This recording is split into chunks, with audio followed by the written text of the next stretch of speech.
This talk, in case you want to check and see if you're in the right talk, is about the S in ESG, or people.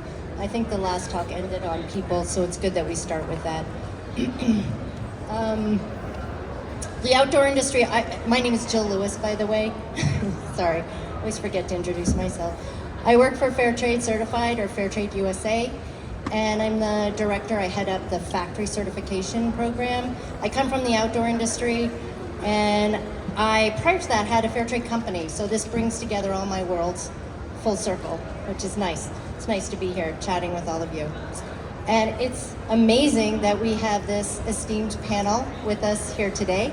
So I'm super excited to dive in and hear what they have to say about social sustainability and get their perspective. So without further ado, I'm gonna do just quick names. We also put it on the screen behind you. And I apologize, I tried to make this font big enough so that I wouldn't have to put my glasses on at all. So if you see me flipping, that's why. So first, Ellen Johnson, who is I'm gonna try to get everyone's title right here, the Sustainability and Innovation Manager for Columbia Sportswear.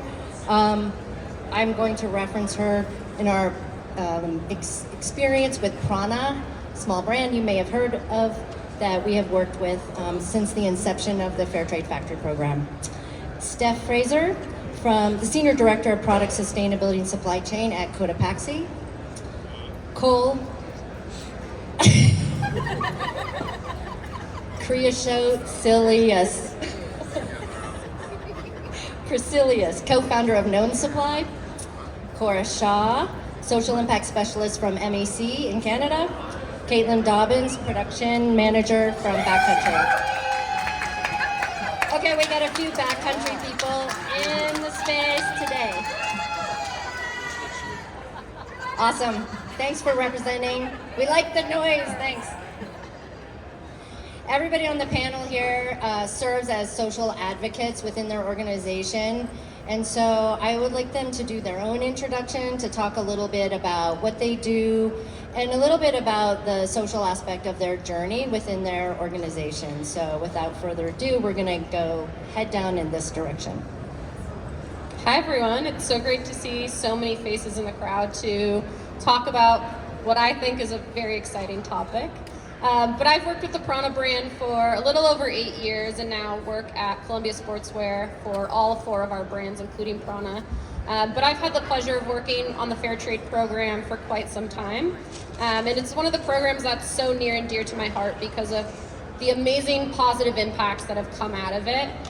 So it's so great to see so many people that are interested in it, because my dream is that the Fair Trade program will grow exponentially, that we can see the Fair Trade logo all over tons of product booths because of how amazing this program is. So I'm really excited to talk about it with everyone today and hear from the rest of the panelists on it. Hi everyone, I'm Stef Fraser with Cotopaxi. I'm here now about 1.5 years. I hope, I didn't know to bring my cheerleaders here, but Yeah. I'm just loving this job. I've been doing sourcing for many, many years, but here at Cotopaxi, actually sourcing, sustainability, and impact are all grouped together. So it just really makes my job amazing, and I'm so privileged in it because it's actually quite different than any other sourcing roles that I've personally had. So I'm going to share more about that in a little bit. Hi friends, as Jill said, the last name is pronounced Crecelius for what it's worth. So I'm a co-founder of a brand called Known Supply. It's my journey with, fashion and social impact started in 2007 when a couple of friends and I went and started by training a group of women in Uganda how to make headwear. So we really were from the very get-go building our own production facilities from the ground up as a means of economic empowerment for people who otherwise didn't have those opportunities. So that's my background, and then as we've grown and established ourselves through the industry, we've got to work with Fair Trade, and I'll get to share a little bit more about that. But yeah, excited to see all your faces here. Thanks for being here. Hi everyone, I'm Cora. I'm the Social Impact Lead at Mountain Equipment Company. We are MEC. We are a brand and a retailer based in Vancouver, British Columbia, and we have retail locations and e-com across Canada. I have the pleasure of kind of leading all of our social impact operations for the company, and so that looks a lot like liaising with our sourcing team, with our suppliers, and working with kind of the industry collaborative initiatives that we partner with as well. So, you know, we do partner with Fair Trade very closely. We work with the Fair Labor Association. And my background's a little more in the social sciences, so it's really cool to get to bring that into an industry that I love as an avid outdoor adventurer. So, yeah. Hi, I'm Kaitlyn. I'm the production manager for Backcountry's own brands. That's my small but very loud and mighty team over there. I've been with Backcountry for going on a year and a half now. Unlike some of the other brands represented here, we don't have a sustainability or compliance team yet. So our sourcing team kind of does dual duty, and they're crushing it. So I can't wait to talk more about that.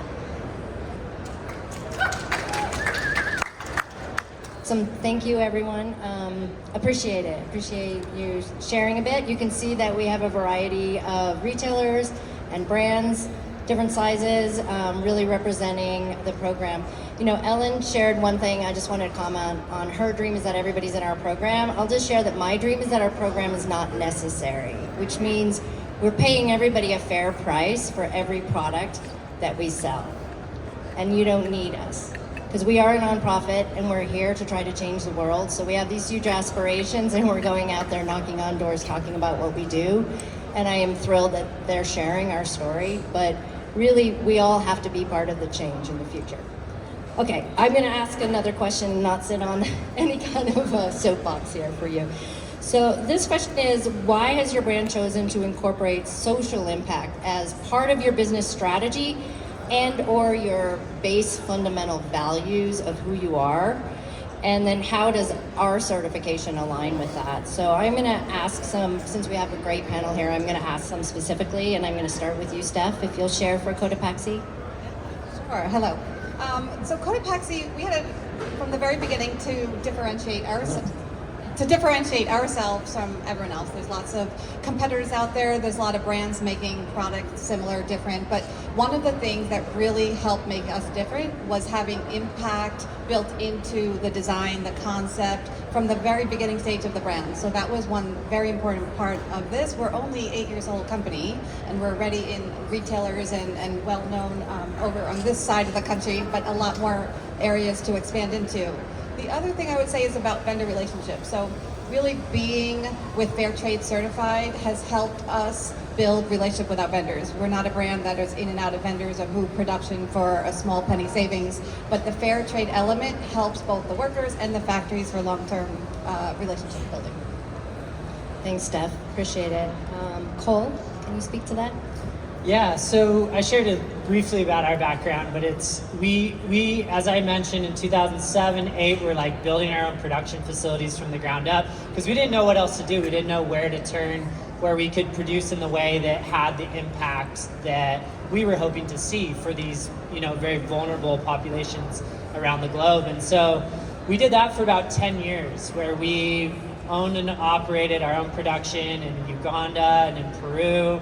And as we continue to grow as a brand, we were just realizing more and more that it wasn't sustainable for us to be really good at all of these things. Marketing a brand, designing, creating product, managing every step of this vertical integration. And so when Fair Trade started to open up more opportunities with apparel and home goods, we saw this amazing alignment to say, wow, here's somebody who's already at the forefront of doing all the auditing that was necessary, who's in the factory, who could do all these things, but there's one X factor for us. There was one non-negotiable, and that was that for our products, what we had always done is we had a tag that had the signature of the person who made it. And we were connecting our shoppers to those people. And that was our you know, non-negotiable about talking to Fair Trade and establishing these partnerships, as Steph mentioned, with these production partners. It was like they were so ready and willing to do that alongside of us and to highlight the folks who were making the product. And that just sold us and allowed us to, in the last 5-6 years, really scale our business in a way that it wasn't fully reliant upon, you know, us building more and more facilities from the ground up. It broadened our reach, our categories, so many things. but still had that ethical baseline that was so important to our brand and our mission for why we existed. Thank you. Thanks, Cole. Ellen, how about you? Yeah, so we had kind of a similar story to Kohl's as well, but when we were kind of a smaller brand starting out our social compliance program, we had very limited resources in how we can really build upon our auditing and remediation program for minimum compliance. But Prana was a brand that was founded on the ethos of sustainability and people first, and we wanted to bring our program to the next level. We wanted to not just comply, but actually bring a positive impact to the people in our supply chain and that are actually making our clothes. We always say that our supply chain isn't just a business partner for us, they're part of the Prana family. And so we wanted to find a solution that could help us really live that talk and be able to bring that in. And so we actually had this grassroots movement from our middle management team that they were like, you know what, fair trade is doing such amazing work in the agriculture space. Why can't we do this for apparel? So we actually reached out to the Fair Trade program and we were like, hey, can we make this happen? So back in 2010, we partnered with a few other brands to pilot the Fair Trade home and apparel program to bring the first Fair Trade t-shirts to the market. And let me tell you, they were not cute, but we're still really proud of them, and you can probably find them on our website somewhere.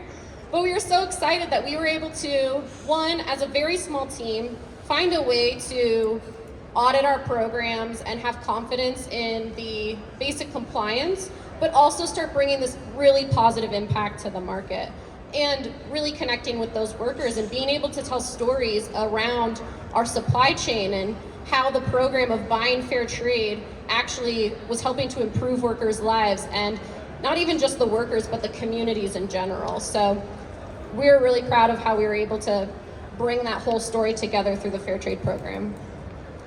Thank you, Ellen, and thank you for having the chutzpah to get us going on that. Really, it was great. We really appreciate it. It wasn't me. I'm not going to take credit for it, but it was the Prana team. And so we have a really amazing group of workers at the office, so I'll let them know you guys are all clapping for them.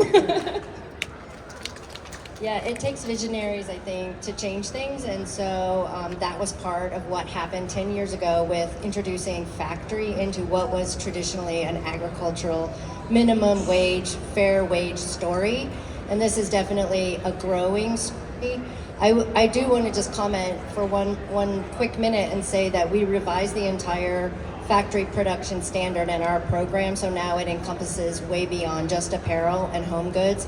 And so we can certify anything made in the four walls of the factory. And so that launched this past January.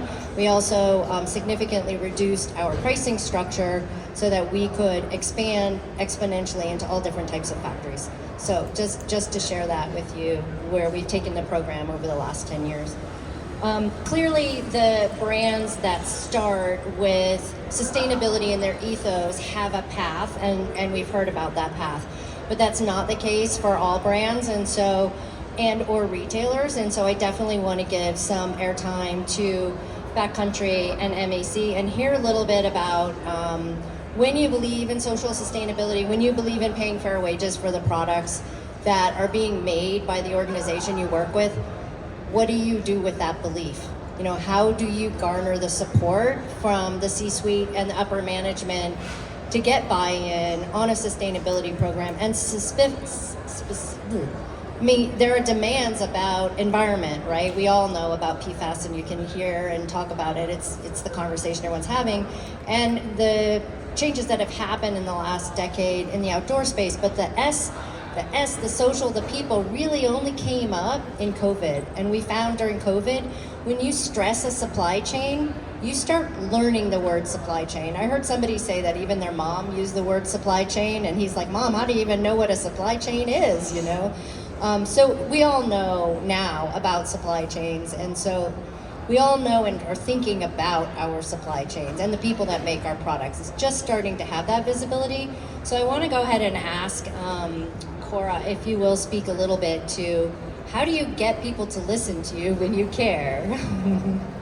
Yeah, thanks so much, Jill. I think it's obviously a very important question, and I think for the Mountain Equipment Company story is my place has really been more helping the company to maintain and keep that buy-in. I will say that the team before me did a lot of work to get that initial buy-in, and what they did with that was really integrate it into the company's mission and values. And because of that, I have been able to take the place of, okay, how do we continue down this journey? How do we continue making progress towards bettering those commitments and ensuring that we are stretching for further and making sure that we are making progress in that realm? And I think some things that have been really crucial to keep that have been having accountability. We are accredited for our social impact program by the Fair Labor Association. So, there's someone else looking in and saying, okay, yes, these are some areas for improvement. Here's where you're doing good. And then we also have public commitments towards increasing our fair trade certified product. And as we all know, that's a really solid accountability structure too. So when we are, publicly and annually demonstrating how we are increasing that fair trade certified product, where we are engaging with our supply chain, where we are really leaning into those partnerships with our suppliers, and kind of making that investment in our partnerships in those workers. That's kind of the place that I think, the accountability structure really comes back. Yeah, thank you. I appreciate that, Cora. I really want to hear from you. Kaitlyn, backcountry.com is in the process of signing a contract with us, so they're brand new partners for us. We're really excited to welcome you on board. And I'd love to hear, we started these conversations, less than 6 months ago, and here you are sitting on the stage talking about it. So I'm super excited to hear your story as well. Yeah, so I'm really excited to be here. We met Jill and Emma about 6 months ago at the last OR, and we had attended the last panel that they had about fair trade, and we just knew immediately that it was something that we were really passionate about, and we want to learn more and be a part of it. I'm sure a lot of you can relate. Backcountry was founded on a pretty traditional business model. That's not to say that there aren't good things that we're doing, but in contrast to some of the other brands represented here today, we weren't really founded with a mission in mind. So, own brands, our in-house private labels are relatively new, but we've been lucky to really build a team of people who are passionate about not just social responsibility, but environmental responsibility. Maddie Antonino has been our champion of getting us RDS certified, RWS certified, and getting PFAS free. And we've been making really great strides with that. And now the next step for us is to get that social compliance in order and to make sure that we are producing our products with factories who are treating their workers fairly, who are, complying with the standards that are set forth by fair trade. And like the others have said, having that accountability is incredible, especially with a small team like ours. It's hard to have oversight of all of that on our own. So having a partner to do that with is a really big deal. Getting buy-in is not as hard as you would think. It's just really important for us. A lot of people say culture comes from the top or change comes from the top. I say it comes from the bottom up. It's, your boots on the ground people, your sourcing teams, your development teams, the people who are in it day in, day out, who really know your supply chain, who know your factories, who know your mills. Those are the people who are going to be really passionate about this, really excited about it. And if that's you out there, don't feel like you don't have a voice. When we presented, some of the findings of our social compliance audit, which I'll talk more about later, and also presented what we learned about fair trade to our VP of ESG and our C-suite team, they were excited about it, and it's something that we got buy-in from them, because once they know about it, they're like, oh yeah, this is obviously the right decision. But it's a lack of education a lot of the time. Don't assume that your executives or your C-suite teams don't want to do this. Don't assume that it's not, oh, well, we don't have this in our mission statement, or it's not part of our values. Talk to them, because I can guarantee you they probably just don't know. So educate, educate, educate. Yeah, thank you. I appreciate that. I don't know if anyone listened to the NPD talk this morning. I'm not sure what their new name is, but I still think of them as NPD. But it was interesting. One of the things I took away from it was that the ASP, or the average selling price, is going up. So consumers are accepting higher prices for products. And, I think everyone used to say nobody's going to pay more for a product that's fair trade, which, if you think about it, nobody's going to pay more for a product when you pay the true price to make the product for a living wages for the people that made it. So I just paused there for a minute, and I my takeaway from that was consumers are accepting higher ASPs. So I'll pause for a moment on that. I wanted to like go to that, say, okay, you have an audience, and then you have the green light, and then you say, okay, now what do we do? Right? You've got somebody excited about it, and now you're like, what do we do? You know, we're gonna have a social strategy, and so I wanted to ask Stef if she could speak a little bit about, you know, what their first steps was and how they approach things at Cotopaxi. Yeah, sure. Well, it was not hard to convince leadership to go this path, but we did need to convince them at the end of the day. All decisions, we're a remote company, so if we make a decision or a strategy, we need to obviously have all teams when you're living across the country to be on the same path. So that was definitely step one, is getting the buy-in, and then the support, and then we all work together. It's at the end of the day definitely a team effort. But laying out a clear plan, and sourcing is very, I feel, obviously I'm sourcing, but very methodical, and you have to do step A before B. So we are very planning, long-term, 6 months, 9 months, whatever, maybe other teams, designers, less mapping out their day-to-day. But with that plan, figuring out how all teams can help support us. So we set metrics. We had buy-in to the metrics, if it was a percentage of the units, if it was a percentage of the cost. But the fastest way I was able to convince everyone is taking our largest vendors and converting them to fair trade. That really helped us push the numbers up faster. And when people saw the benefits of that, that was really got people excited to say, that wasn't so hard. And what are those benefits? The benefits. Well, I think we really believe in transparency on our website. So customers in the past might have just asked, where's your product made? And they were happy with just the answer of the country. But today and recently, people are asking much more and deeper questions, like what countries isn't enough. So it's like, are the workers getting fair trade, fairly paid? Are the workers able to live on this? Are the workers happy? Are they with you for a long time? So just in general, more and more questions. And when we say fair trade, we mark it on our website. We share that on Amazon as well as hang tag on the merchandise. So I think it's really a combination of transparency and education. And when people understand what fair trade means, I think that they are much at really price. They really understand that this is my buying of this is a vote for accepting of it. And I've rarely heard of a pushback on price for fair trade. Thank you, appreciate it. And Kaitlyn, I wanted to ask you, because that's the journey you're on in this given moment. It's like, okay, they said yes, now what do we do? I want to hear your perspective since you're in the midst of it right now. We are right smack dab in the middle of it. So pretty much this whole year in 2023, I and the team have been working on a really detailed social compliance audit, really digging into what are the factory conditions like, how are the workers treated, how are they paid, and what hours are they working? You know, really digging in. We have roughly 30 factories. It's been a big project, and if anything, that coupled with learning about fair trade at the beginning of the year has really highlighted the need for us to get more of our factories fair trade certified. So just looking at the details of those audit reports and then talking with our sourcing teams, our sourcing manager, Ms. Francis, we identified a couple of factories who we knew would be totally on board with this, would be really good partners. We know they're making good product. We want to keep them, we want to keep a relationship going with them in the long term. And that, I think, is the most important part of all of this, is really investing in your factory partners. They are not here to just be used and thrown away if they're not meeting every single one of your demands. And the great thing about fair trade is it really strengthens that bond and that partnership so that you're both working together towards the same goals. So we have a couple, I think two factories that we're onboarding right now that we are really, really excited about. They make incredible product. And they have been excited about this process too. Like, they are ready to get started. They're so excited. And it's just going to help us even more be accountable for the product that we're making and where it's being made. I know, I think Stef, you said, like, customers are asking now too. People want to know, where is my stuff made? Where is this from? Who made it? How are they being treated?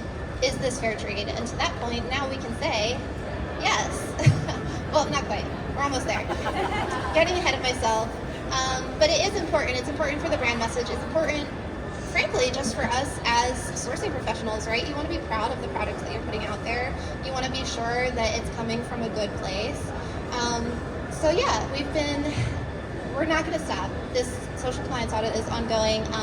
And hopefully once we see the results of onboarding these first two factories, it'll just propel us more forward and we can start onboarding even more. Thanks, appreciate it. And I know there's like so many things I could say. And then I'm like, oh, stay on script, Jill, stay on script. I'm not gonna set everybody off. Okay, so to me that feels a little bit qualitative. And my C-suite, my MBA brain would say, show me the money. So what about the ROI? You're having a conversation with someone and they're like, how much are we spending? How are we gonna recoup it? How do the numbers measure up? And so to me, it's an interesting conversation that we all have often. And so to me, I want to hear from the panelists and talk a little bit about how do you measure internally your ROI of your social impact programs and continue with them because you believe and you have a metric that allows you to sustain a social impact program. So I'm going to start with you, Kohl. That is in your ethos, and so it's a part of who you are. Love to hear your perspective. Yeah, I think it's a really important conversation. Something we talked about ahead of this panel was just really making also the business case for social responsibility. I think that so much, if you're not in this space, it can be a lot to talk about social compliance and factory auditing, and all this can seem really overwhelming. And we also think about like the short-term ROI of products. Oh, it's going to be more expensive to make. It means we're going to have less margin. It means, and like that's where we start to spin out on. I feel like the thing that I really like to encourage people toward is this long-term thinking when it comes to our ROI. First and foremost, like we talked about, consumer sentiment, shoppers who are asking more. This is not something that's like a nice to have any longer. I truly believe it's a necessity as we think about the future of our businesses is having a strategy for how our products are made and ensuring the fair wages and livelihoods of the people who are a part of that process. And what does that do? Not only does it strengthen the factory partnerships, and there's long-term benefits to that. It also strengthens our customer benefits, which there's benefits to that. It also strengthens our employee relationships and the buy-in that people at our companies have for the initiatives and what you're creating and building, right? And these are all things that matter in the long term.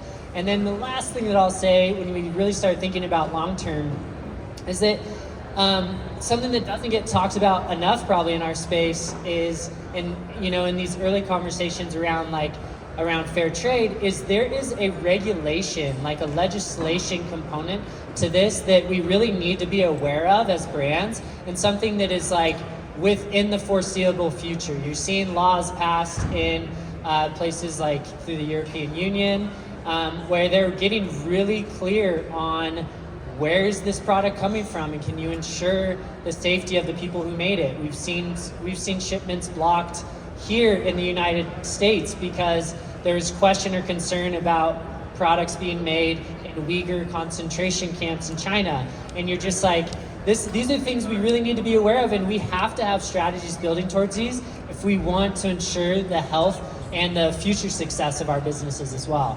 Not only because we believe it's the right thing, and it is, and we at No Supply would sort of do it regardless, but it's like, these are the things we all need to be thinking about long term. Great, I like that long-term thinking. I think I heard that as well in some of the business analysis cases that were this morning and a couple of other talks that I heard. Yeah, I think that we need to have a vision for who we are as a brand, and it speaks to it, so thank you. Cora, can you share for MAC, please? Yeah, so I think for MEC, we have just this really special place in the industry, being both a brand and a retailer. And so, as a brand, we have similar ways that we're evaluating our ROI as the rest of the panelists, and I'll let them speak to that. But I think as a retailer, I do want to share kind of the ways that we are thinking about the brands that we are carrying.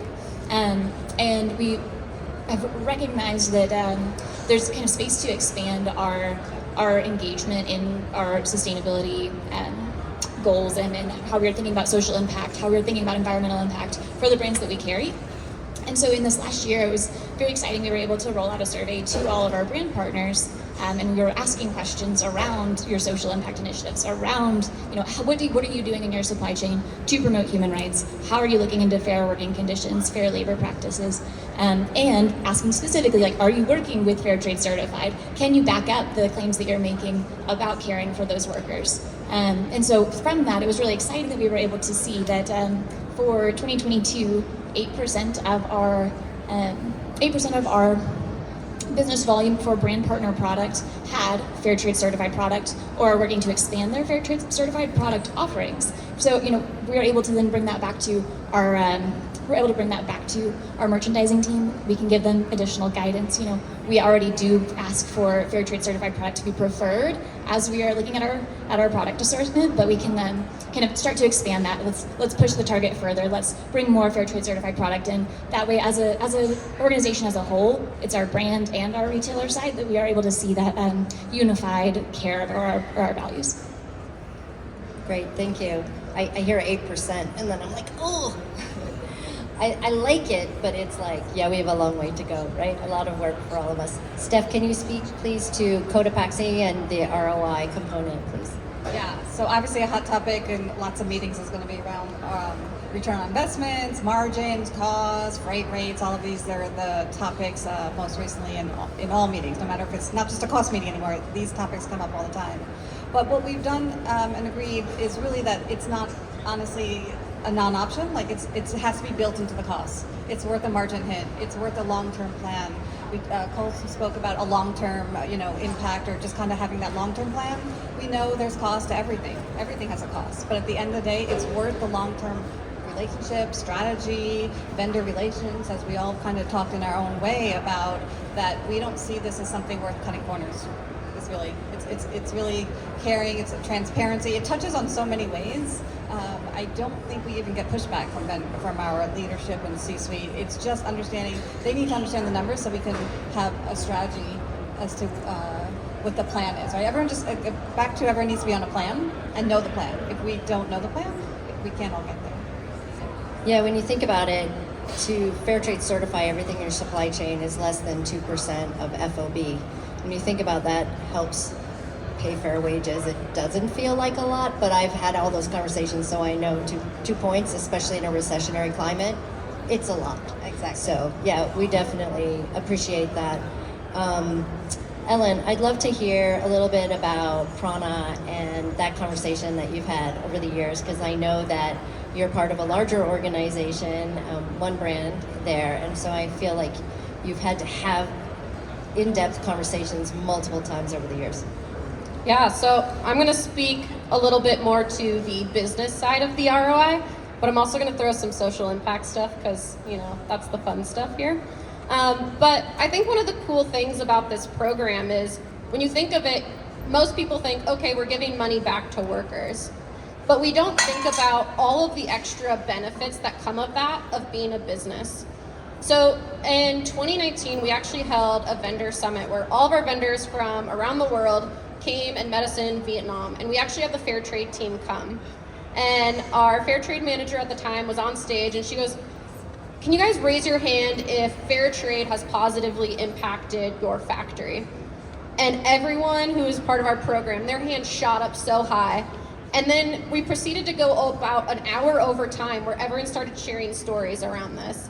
And I think some of the really cool takeaways I had was we have a factory in Chennai, India. And the factory owner got up and he was like, you know what? I don't have to recruit workers. The best workers in my area come and knock on my door because they want to work here. There's other factory owners that come and knock on the door and they're like, how are you doing this? Everyone in the entire area is raving about your factory. And he's like, I literally do nothing. It's just word of mouth.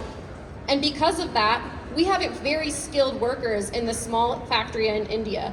We have amazing quality because of it. Our production time has increased. And with that, when someone from Prana goes to visit that factory, I kid you not, people have stopped them and been like, you're from Prana? I work extra hard on your product because I want to make sure this program doesn't go away. And I think that speaks for itself. And a ton of other factory owners were sharing the same sentiment. And it's just so cool to see that when you put people first and you look at factories as part of your brand and part of your business, like, and it's not just this business to business relationship, there's so many other benefits with it. Another cool story was during COVID. I think everyone can attest to the lead time issues and getting product out of the door with shutdowns and whatnot.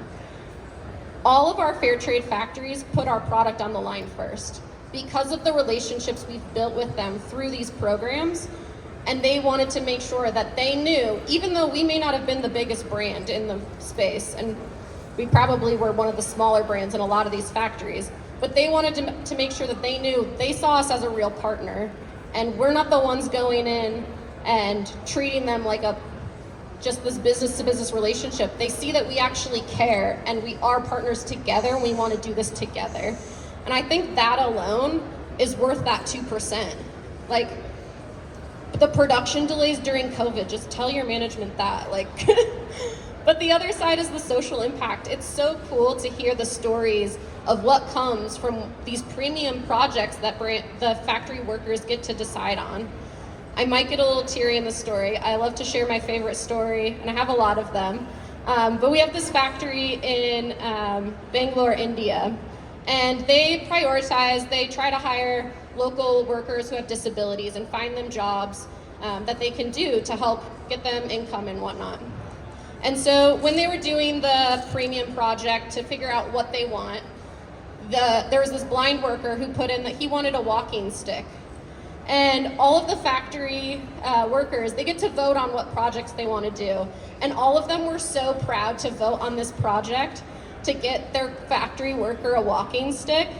And he's just so proud. And when I went to go visit, he actually was like, look at, this is from the fair trade program. And he was like waving it around and so happy, but that was something he didn't have. And the pride and joy in the community it built within that factory of being able to do that for each other, it's just, you can't buy that without like this amazing program. So there's so many cool things outside of just that, like, oh, we pay money to workers, that just really creates this really quantitative or qualitative story of that ROI outside of the quantitative of we gave this much money back to workers. Thanks, Ellen. I feel like maybe I just want to pause for a sec and explain like something I should have maybe explained at the very beginning, and that is just the 3 pillars of our program. So one is an actual audit, super unsexy part. You know, the part that has like clause 62.A, B, C, D, and all of that about the size of the aisles and the exits and no child labor, important things that are fundamental requirements for a factory. That's the huge pillar. There are other audit programs out there. We do audit recognition, but there are other parts of our program that I think some people, and that Ellen was referencing, that I just want to explain. And it is a community development fund, which we call a premium, which is in the origins of fair trade. It was a negotiation of minimum wage. We don't do that in our program because we don't get between the brands and the factories in negotiating the price of products, which means we don't negotiate the wages that get paid to the workers. So instead of that, we have this community development fund, which averages roughly 1% of FOB that the brands pay into a bank account that we make sure goes directly to the workers. And they have a democratically elected committee that they bring together and vote on how to spend that project. We don't tell them, the brands don't tell them, the factory doesn't tell them. They get together and decide if they want to buy bicycles or walking sticks or sewing machines, or during COVID, food for food security. So I just want to explain that. The third part of our program that makes us different than an audit is that we have one of the most recognized brands at the retail shelf level. Thank you, Coffee, for all the work you've been doing over the last 25 years. After USDA organic and non-GMO, we're the third most recognized seal on products in the United States. So I just wanted to make sure that kind of gave that quick overview of our fair trade program. But this isn't about me, so I just want to give the panel, starting with you, Kaitlyn, just in the closing here, to talk a little bit about some inspirational words on your path on social sustainability, and just kind of, you know, a little bit of advice, if you will. At the end, if we have time for questions, we'll take questions, but I want to hear from everyone on the panel. Hey, I'll try to keep this brief because I could talk about this for a long time. To keep it short, I come from a fast fashion background. Sustainability, social responsibility was never talked about in the beginning of my career. And at a certain point around when COVID started, I had enough and I was ready to leave the fashion industry forever. I got a different job, I was done. And I kept telling everyone, I'm not going back to apparel unless I can do it on my own terms. If that's you, just stay strong because it does happen. You will find a spot where you'll actually be allowed to grow and actually be allowed to pursue these things. I'm not as young as I once was, but you know, I think there is this perception when you're young or you don't have a lot of experience that you just shouldn't rock the boat. Don't say anything, don't, you know, just be agreeable, follow the status quo so you look like a team player. We need dissenting voices. We need people to put pressure on. We need people who challenge everything. Don't wait until you're a VP, until you're chief whatever. Do it now. Talk to your manager, talk to the people around you. Everybody sees the things that can be improved, and it's only when we start collaborating and when we start talking to each other about the things that we're seeing. I can do this, can you do that? And then that's how things get built up, and that's why Backcountry is represented here today now, becoming a fair trade certified brand because of just a little grassroots organization among our development team. That's all it took. So just get out there, be loud, be persistent. I love it. Thank you. Yeah, I think building really off that, I think there are kind of two main things that have been super encouraging to me that I've heard from my predecessors as well. One is that sustainability is a team sport. It takes partnership. You don't have to go it alone. It can be challenging, but know that you can find support within your organization and outside of it. You know, we're all here and are walking in that same path, and so you know, you can find people that have been there and can have conversations and coach you through it. And also, don't worry that you're not already in that perfect place. It's about making progress, not already kind of having hit that goalpost. So, you know, we're imperfect people at imperfect companies in an imperfect world, but we can take actionable change to make it better. I like that. So we have dissenting voice and progress, small steps. I love it. Yeah, and I guess I would just build on that as well, just to say that I think what you'll find, you know, everybody, even on this panel, sitting here at every level of interest in what this means for our brands, we aren't alone. Like, this is a community effort. Like, the beautiful thing about sustainability is that it only works with more people involved in it. Like, it you know, I think before, like I said, I started 15, 16 years ago, and it was always, I think for a while, we made the mistake that we tried to separate ourselves, like, wow, look at us, and this, like, you know, this moral high ground that we stand on or something.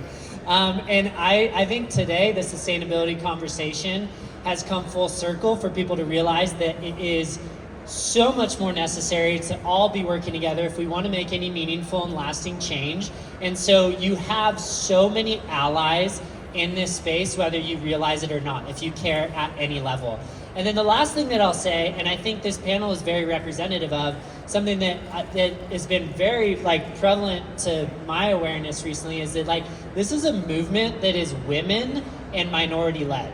Like, this is a powerful movement of people who are, like, kicking ass and taking names, and, like, I'm just excited to be along for the ride. I love that. Thank you.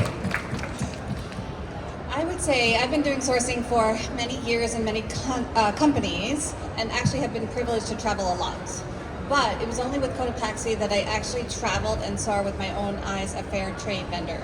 And it really genuinely opened my eyes into the benefits, the workers, the relationships in a different way. Like, that all exists, but with the fair trade, it was just honestly so apparent, so genuine and so seriously that actually when I came back from that trip is when I was pushing the envelope to say, yes, we have a few fair trade vendors, but we can do more and we can do better. So I think just understanding and educating, when people ask me, my husband, people in the industry or not in the industry, just ask me about what I do. When I speak about fair trade and what that means, first, most people, the average person might not know of it. They think of it as coffee and chocolate, as we've mentioned. But when I explain it, they see my excitement and my passion, and then how I can expand on it in the role that I sit in sourcing. It just is so empowering. So I would agree with everyone, as we talked about, it's a team effort, both in how we allocate, but also just with the people that your friends, as you shop, in the choices you make in the product you purchase. So I agree, and it's so exciting to be part of that movement. I love Stef. I believe that every purchase you make is a decision you can make every day. And when you start to think about it, none of us are perfect. There's nobody I know I'm as guilty as anyone for living in Seattle and some of the mistakes I make from that. I won't even name names, but I think we all get to be a part of that journey. So thank you. Yeah, I'm gonna echo what everyone just said, but phrased slightly different. Sustainability and social impact is the hardest group project we're ever gonna have to do. And it does take all of us. It's not just the people who have sustainability or social impact or social compliance in their titles. Every single person at a company, no matter what role you're in, you can have an influence, and you should. There is ways in every single job that you can make a difference in this space, or you can just be a continued voice of what you expect your company to maintain in its values. And I think if we can all collectively do that and move the needle forward and keep going, we're gonna live in a way better place, and we're all gonna be able to collectively achieve these goals. Sustainability, it was so wild to me when I first came into this role that we could all sit on a panel and talk about things and share best practices together. I came from the development and design side of the world originally in my career, and you could not talk to another brand about what you were working on. But now we're all here to help each other out. So I think I can speak for all of us that if anyone has any questions or wants to get involved, or even if it's not about fair trade, again, it's a group project. We're all here to lift each other up and get us over the finish line. Not that there ever really is a finish line, but we'll get close to it. Keep moving towards the target. We'll be around afterwards for more questions. Individually, you can reach out to anyone on the panel. I want to just end on the note of saying that we're the change, whether you're a consumer, part of an organization, a voice, a podcaster, somebody who posts on LinkedIn. Your voice is important, and speak out for what you think is fair. And think about something. If it's a $5 t-shirt, it probably didn't pay fair wages if it got here from somewhere overseas. So I appreciate your attention. I super appreciate the panel for coming. Thank you for joining us in the audience and listening. Shout out to you, Emma, and thank you all. And come on up if you have questions. We'll step over to the side and happy to answer them.